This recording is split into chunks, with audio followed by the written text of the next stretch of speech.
የሚያለማምዳ ሩካቤ ቀስቃሽ የሆኑ ዳንሶች ዘማ እንድትሆን ይሰሩሃል። ሳታውቀው ነው አይምሮህን የሚለውጡት። ለዚህ ነው እስኪ እንዳለ የሚዘጋጁትን የአፍሪካውያንን የምዕራባውያንን ዘፈኖች ተመልከቷቸው።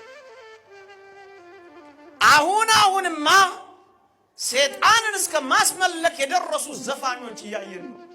ተመልሶ ሊሆን ስለሚችል ስሙን አልጠራም። አንድ መድረክ ቆመላችሁና አይቼው ነው። እኔን ታምኑኛላችሁ መቼም ቢያንስ እዚህ መድረክ ላይ ስለቆምኩ ገብታችሁ እንድታዩ ተጠበቁ። ሊዘፍን ወጥቶ I sold my soul to the devil ይላቸዋል። ነፍሴ ለሰይጣን ሸጫለሁ ይላቸዋል።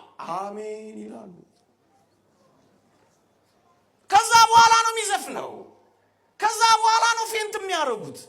ምን አይነት መንፈስ ጋር እንደሚያዋህዱ ታውቃለህ? አንተ እንኳን አታውቅም። በቀደም ዘፋኝ ሆኖ መስከረም ላይ ነው መጥቶ የነበረው የእናንተ ጩኸት ያባረረው። በዘፈን ውስጥ እንዴት አድርጎ ሰይጣንን እንደሚያስመልክ አላየኸው?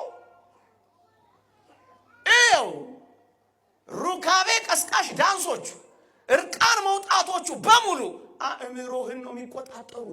አሁን እንደ በፊቱ ሰይፍ አነሳልህ፣ መንኮራኩር አይፈጭልህ፣ እቶን እሳት ውስጥ አይጥልህም። ንጽህናህን ያባረረ ከአምላክ ይለያል።